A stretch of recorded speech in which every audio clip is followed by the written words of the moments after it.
How's it going, my friend? For those of you who don't know me, my name is Joe McVean, and I help people connect more authentically as a purpose coach and as a speaker. And today I want to talk a little bit about the power of authenticity, what that even means, and why I feel, and my experience is that it's exactly what our world craves, our world needs, and doesn't know that it needs. And so, I guess a little bit of a story. There's a trend that I'm noticing. A lot of folks that reach out to me, and a couple of my clients, they are women who just recently got out of a relationship. And in this fallout of a relationship, there's a lot of kind of uncertainty about what went wrong, why maybe they could have done something different. And then a very common trend that the men in the relationship weren't able to express their emotions, weren't able to be who they wanted to be. They weren't able to communicate the way that the woman would have liked to communicate. They didn't share their feelings. When something bothered them, something messed with them, they wouldn't really be honest about it.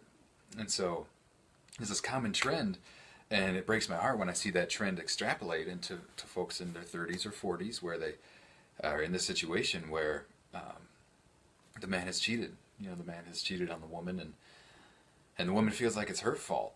The woman feels like that she did something wrong to cause the cheating, when in fact a lot of it has to do with the lack of communication the whole time. That was because the man or the woman both weren't able to fully express their emotions, their feelings, and what happened to them. And so I get it. I want to tell a little bit of a story of my experience through my childhood and my adolescent years, especially as a guy, how challenging it really is to share your feelings, to be honest with yourself about your feelings first and foremost, and then even harder than that, being honest with other people about your feelings. Other people who are close to you, or even worse, strangers around you, where you're not sure how they're going to react. It's tough. It's extremely tough. And a lot of folks know the story of myself, but I'll go ahead and tell it again. My mom, when I was 14, fell down the stairs, and I wasn't home at the time, but when I got home off the school bus, I came home to find her covered in a pool of blood, covered in, like some of it dried, some of it still coming out, and she was in her bed, and it traumatized the hell out of me, because I was holding the phone. I was 14, I was holding the phone, I was about to call 911, and I didn't. And it turns out what happened was that because she didn't get medical treatment right away, the drying on her brain from the bleeding swelled up and caused scar tissue that caused her to have serious mental damage, to the point where she was in a nursing home, or today she's in a nursing home because of that mental damage. And so looking back, I blamed myself big time, saying like I should have done something different. I should have saved her. How could I have saved my mom? Things like that. And I blamed myself, but I wasn't even honest with myself about how much I blamed myself for that I couldn't even begin to be honest with other people, like even the people I love, or especially not strangers, about just how much it was rocking my stuff, and so now looking back at that, I try to think like, what would have been the message that I could have heard that would have given me the safety and the freedom to honor that feeling, to explore it, to give myself the freedom to feel it all the way. And looking back, I think just somebody else exposing their truth would have been what it took. And so that's what I'd like to do through these videos, but through a little bit of strategies that I've learned along the way of how men and women alike can own their story, really, really feel their feelings, because they've gotten permission from other folks feeling their feelings. And I'll be totally honest with you, I had so much shame in me for so many years because I wasn't man enough to take care of my family. Even though I was 14, I overly judged myself to be a young adult or a young man, or to be a man, or to become a man through all these things.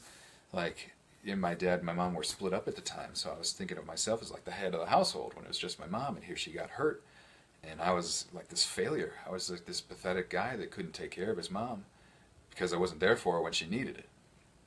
And so I blamed myself hard for that, and so I tried to become more of a man after that, more of a man through school, succeeding, becoming successful, making a bunch of money, and then through football, I wanted to be captain of the team so that I could, be the guy with lots of muscles that everybody looked up to prove that I was a man, and to prove that I was somebody, prove that I was worthy of love, prove that I didn't ultimately screw up, and that I am somebody that's worth, giving a shit about, truly. Because why does anybody want to be a man? Why does everybody want to fit in? Everybody wants to be a man and fit in order to get the love that you get once you fit in and you're part of the tribe. So ultimately, everything that we really do, no matter how dysfunctional and messed up it is really to get love. And so it's funny how we stop loving ourselves in order to get love, right? We get so caught up in our head and playing these mental games of what we think we should do and the role we should play and who we should be, and we forget about the fact that we can just feel the love by loving ourselves. I actually was on a call earlier today about what loving yourself really means. It has nothing to do with your intention. It has nothing to do with your physical, personal desire or your thought or even something you try to do. It's something that you allow yourself to do. You untry. You literally stop. Stop unloving yourself, and what results is love of yourself. And by that I mean you let yourself feel. You let yourself experience emotion. You let yourself cry. You let yourself be scared. You let yourself yell. Oh, that's one of the more important ones. You let yourself yell. Because we have so few outlets to do that. Just to yell and let your shit out. Oh, just let yourself be free. It's glorious. Oh my God, when you get yourself that freedom to love and to feel. But our society doesn't really encourage that. And that's actually my last live video. I talked a lot about that. But what I see in relationships is that when you only half love yourself because you're only half authentic with yourself, you bring to yourself the half that's above the surface, right? It's like we're these big like buoys or something, and we're just like scared to love what's under the surface, so we're only bobbing around with what's on top, and we're able to deliver what's on top, but it's not satisfying to anybody else. And so other folks are like only half in, half satisfied, like something's missing. You know, how often do you hear that? Like, I just don't know, it doesn't feel right, this relationship, something's missing. Probably because you're not dating a whole person, and another likelihood is that you yourself aren't feeling all of you. I mean, I don't want to judge you. You could be completely whole or more whole than me. I mean, whatever. But I'm not here to judge. All I'm here to say is it's a trend. And in these relationships, it's a bit of a tragedy, really, because all that's missing is for us to give ourselves the freedom and the space to be, the freedom and the space to feel, the freedom and the space to just experience what's already coming through us. And there's this bullshit societal stigma that says, you know, you have to do this or that to be a man. You have to be stoic and like not show emotion to be a man. Or the biggest crock of bullshit there ever was. What you don't have being a man. Like, why even be a man in the first place? Why does society want people to be a man? I think ultimately it's so that we would get a more like a powerful, strong protectorate force in the tribe. Right now we have a human global tribe. So in the global tribe we have this like this leadership figure of a role of masculinity. And so why do we want that? Well, because it's just part of the ecosystem. You know, when whether that masculinity shows up in male or female form is kind of irrelevant. We just need like somebody to be like a strong leader that protects and things like that. But the funny thing is that if that's part of like the ecosystem, if that's part of humanity in general, then it's not something we have to try to do. How often do you see perfect ecosystems in nature with not a single human brain part of them? Right? We don't have to think about being a man. We don't have to think about taking the role, or we don't have to think about imparting upon society what society wants from us on the other side of being a man. Because that's what comes naturally. The only thing we have to think about is following the rules of how society told us to be a man. How society told us to be a woman even. Like the roles that you should play as a woman, or the roles or the things you should do in taking care of a family, how to have the perfect family, the Stepford family. I see a lot of folks that get like completely sickened by how they're supposed to be, trying to have the perfect family, trying to have the perfect relationship, because they're following a mold. They're trying to fit themselves into a mold of how it should be, instead of just being from what authentically is, which already knows. Right? Like a tree just authentically is, and a squirrel just authentically is. And then still you see this beautiful marriage of like squirrels planting acorns that turn into oak trees, and then oak trees dropping more acorns to feed the squirrels, and neither one of them is trying, but it creates a beautiful balance and a beautiful harmony and a synchronization. Ultimately, as human beings, what we're craving is this symbiotic, beautiful, blissful synchronization. And people say all the time to get out of your head. Don't even try it that way. Just stop. And what will come through you is whatever's supposed to come through you. Authentically, it'll be man, woman, male, female, whatever it needs to be. And it's not actually up to you to judge it or say what it's supposed to be or what it has to be or whether or not it is fitting or not fitting what you expect it to be. That's a total bunch of bullshit. So as far as authenticity goes, what I see, authenticity is really meaning is just freedom. Like giving yourself the freedom to allow yourself to feel, and the freedom to allow yourself to be, and the freedom to just let happen instead of like, ooh, I should be feeling this, shouldn't be feeling that, and maybe I should read a book on how to feel right now, and I like books, of course, but you don't need anybody else to tell you how to be authentically you. I think a lot of times we forget that we could just look at nature and see. That's why I do a lot of my videos in nature. We can just look at nature and see how to do things. How to do things without thought. What it looks like when we go into life without thought. Without, intentional behavior and thinking about things and following rules and practicing things. What if you're just raw and you just show up and you be? And you give somebody the safe, honest, truthful space to be them. Because you've already taken care of you being you. And you don't have to have somebody else to help you be you. Which is another thing that shows up in relationships all the time, is that, imagine the buoys again, right? You've got half of your buoy underwater and you're only half loving what's under your water. But somebody else is floating around, and so you need half of them to love all of you, but you're only loving half of you. And so as soon as the tide changes, as soon as the wind blows a different direction, what you begin to experience is that you have this friction where people move out of alignment, and then our minds on the surface level buoy, like what's sticking out of the water, is like, I want to stick to what it was. I want to hold together what the relationship was. I want to hold together what my idea for my life was, what I expected it to be. But nature doesn't give a shit about your expectations, doesn't give a shit about your intentions for your life, really. I mean, it just is. It's going to flow, and whether or not you're in alignment with that flow is the degree to which you feel at peace or not. So you can go through the flow, you can let it happen through you, and have this fucking majestic experience of life, or you can get in your head and try to tell God or the world or whatever you want to call it what to do, and it's just going to laugh in your face. It's just going to laugh right in your face.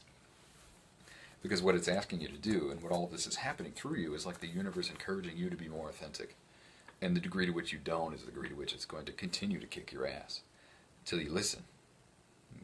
And so that's why you see all of these negative repercussions all throughout society of people not being authentic. Like young men growing up without fathers. For tons of reasons that you could always just draw back to somebody not owning their emotions and their feelings. Let's say, in the inner city, the father had to pretend to be a tough guy, pretend to be a badass of some kind. And in doing so, he had to join a gang and commit some terrible crimes, and he had to show off and knock up some girl along the way. So he knocked up the girl, and he was part of a gang. Before you know it, he had a kid, and he was in jail. So the kid grows up with no father. And then you see this cycle perpetuating over and over again. Well, what if the father was honest with himself about who he was, honest with himself about who he wanted to be in the world, his sadness that he didn't have a father? Like, what if he just had the freedom to cry that out instead of bringing that pain into what he did to commit crimes and to become, this is a kind of a dramatic example, but you see where it comes from. Somebody clinging to an identity because they're scared of what if they don't have an identity is the reason for every challenge, struggle, and pain all over the world. Why else would somebody want to die for their God? Right? Why would somebody want to kill other people in order to die for the cause? Yeah, 7 virgins in heaven must be great, but only if something in your current experience isn't better or as good. Right? Otherwise, why die? And so if you're having a painful experience here on earth because your inside world is your outside world, it's just a clear representation that there's something that you're not loving inside of you. And I get it. Lots of places in the world have really challenging experiences of life where survival itself is a challenge. But the degree to which, on whatever scale you're experiencing this, the degree to which we feel what's inside of us is the degree to which we can let it be, not judge it. Therefore, outside of us, let other people be and not judge them. And I see it now from all sorts of different angles. And no longer just books I read, but what comes through meditations, what I see in conversations with folks, and my clients, and just friends and casual conversation. It's so clear that what the whole world craves is just to be more real. And all of a sudden you wouldn't just need that one relationship to give you all the love that you ever needed, because, well, you can give you all the love you ever needed, but then you're able to just like co-create a beautiful life with somebody next to you. But how could you co-create a beautiful life with somebody next to you if they could never connect with you authentically? That's the thing. Authentic connection, the desire for authentic connection lies at the core of everything that we do. That's why we pummel ourselves with alcohol on the weekends, so that we can hope that we can let down our inhibitions and connect with somebody in a real way. Or at least make enough cool stories to make people laugh later, to connect with people later in a more authentic way. You know, why do people want to have a big house and a beautiful car and all these things? To impress people. Well, they're hoping when they impress people they get attention, and then through all of these people throwing attention at them, maybe a couple of the pieces will stick on the wall in the form of connecting authentically. But maybe you're beginning to see that the model is flawed. The model of how we've been approaching society is just totally flawed. Because until now it just encourages like volume over quantity. Quantity over quality. You know, just grin and bear through your life. You know, have a lot of hours, have a lot of breaths. Take medication to have more breaths. But that old cliche, you know, it's not about the number of breaths you take, the moments that take your breath away. What does that really mean? It means, like, let's pay attention to who we really are, because everything else is like bullshit procrastination in life. Bullshit procrastination in life.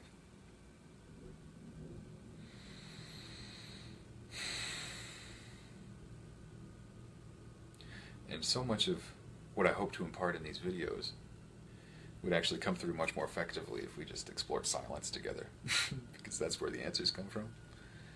So much of folks just sprint through life and try to find themselves in the next thing, or the next word, or the next book, or the next Netflix show. And I talk, read, and watch Netflix documentaries, so I'm not judging any of those things. But when they become your only anchor into you, your only anchor into who you are, it becomes a big danger, really, pretty big danger to your ability to bring your truth into the world. Because, you know, I wouldn't be such an advocate for truth or authenticity in any way, shape, or form if it wasn't what we already craved. If it wasn't what we unconsciously craved in everything we do. So now I see, you know, as being an electrical engineer by training, I see myself as just helping folks see how inefficient of a route they're taking to what they really want to get to. What all of us really want to get to is just that feeling of bliss that comes from authentic connection, when you can talk to that person who's that one person you know you can go to in your whole life. And you can talk to them on a level where there's no holding back. You're just letting it all be. And looking back, I know I craved that so much. Oh, I craved the shit out of that without fully being aware of how much I craved it when I was growing up, with all the shame of what happened to my mom, all the shame of not being the man that took care of her, not being the man of the house. Overused word, terrifying sentence. Gosh, for so many young men, the man of the house. Especially when it's told to them too early. Looking back, I craved the freedom to have an authentic connection with somebody. And there's also this fear that, you know, if I have an authentic connection with somebody, I better not fuck it up. So then you're trying to be authentic in the right way with this person that you have this good relationship with, but when you're trying, it's not authentic, you know? Really interesting word, really slippery word, truly is. But I do feel in my experience of life that it is exactly what the whole world needs. Not to mention, you know, I'll just throw this little slide in there. On the other side of your pain is your greatness. On the other side of your pain is all of the abilities that are actual experience, actual pieces of the human experience that we're not taught throughout public school or throughout, you know, many books, things like that. And by that I mean like some spiritual capabilities, like intuition, channeling, like raw communication, I don't know, remote viewing, astral viewing, all these things. Like there's well-documented things, experiences of folks having having these kind of abilities and being able to help people and working for the CIA doing it, you know, like very concrete things. In fact, on my personal page, I posted a couple of links about that stuff. But it's hidden beneath our ability to own our pain. It's like our pain is stuck in the way.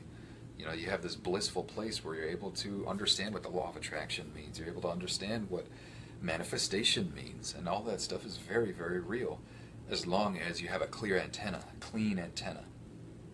And so that's why authenticity is so important. If you don't have to be on a mission to explore your full spiritual self and to, you know, want to learn remote viewing and work for the CIA, you know, you don't have to be on that kind of mission. If your mission is just to feel more love, then that's what I'm here to impart upon you. To feel more love, because damn, you're just in a society that doesn't identify with it. All of us are. Just identifies with turning out another sale on the next item in the store, the next thing that's sold through a commercial, whatever it is, the next hard sell on a Facebook ad. I bet you see tons of those. How I earned $30 million in a webinar and all this junk. You know, you'll never believe how this consultant went from 0 to 6 figures in 5 minutes. All these ridiculous things, just to turn out another sale for somebody else's dream to come true. But why would they want that dream? Why would they want all that money? Well, they would want all that money just to connect with folks authentically. So let's cut out the damn middleman. That's what I'm all about. Let's just love. Let's just talk about our pain, because it's not our king. It's just part of us. You created it. You can move right past it because you created it. You can feel it as long as you feel it. You know, you feel it, let it go, move on. Feel it, let it go, move on. And that's where our freedom lies. And in owning our pain, on the other side, our freedom exists, where we can just be and let be and explore all the glory of what it really means to be a human being, which is the part of you that is craving something, you know, where something's missing, or it just doesn't feel right, you know. This little part of you, for most of us, doesn't have a voice. You know, it took me a long time to train it how to talk. So now I kind of don't plan any of these videos. I just talk straight from that voice. And so it took me a long time to train it how to talk, and now I'm realizing that everybody's got this little voice that says very similar things. It just wants to be heard and felt so that you can move on and you can explore your greatness on the other side of it. Which, when manifested into the world, your greatness is what can bring you everything you've actually wanted to contribute to the world. So that's it, my friend. Just want to have a little bit of a discussion about authenticity, a little bit of a discussion about truth and what it means to love yourself and why that's important, and not just kind of like woo-woo, boo-hoo kind of like love stuff. It's actually like where your strength is. You know, anything you want to do in life requires you honoring all of your abilities to take yourself into that thing that you want to do. And so if you're interested in exploring yourself a little bit more, I've got a free guided meditation at joemcveen.com. You're more than welcome to check that out. But I've also got a YouTube channel for you full of lots of these kind of insights. If this was resourceful to you, type in Joe McVeen at YouTube, and you'll see lots of videos very similar to this, where I just wake up in the morning and meditate and just kind of speak my truth. And so if this resonated with you, I guarantee you something over there will. So go ahead and give it a shot. And look forward to seeing you in the next video, my friend. So I'm going to scroll over and see if there's anybody that's just looking at some of the conversations coming through. Yes, we do, Sammy. Absolutely. I never have to think about being a man. Well, you know what? I never have to think about being a woman until into the football. Gotcha. Cool. I'll go ahead and comment back to you folks after the video. Just wanted to see what was going on. But have a great rest of your day, my friends. I appreciate everything you are, everything you hope to be, and everything that you support me with. Take care.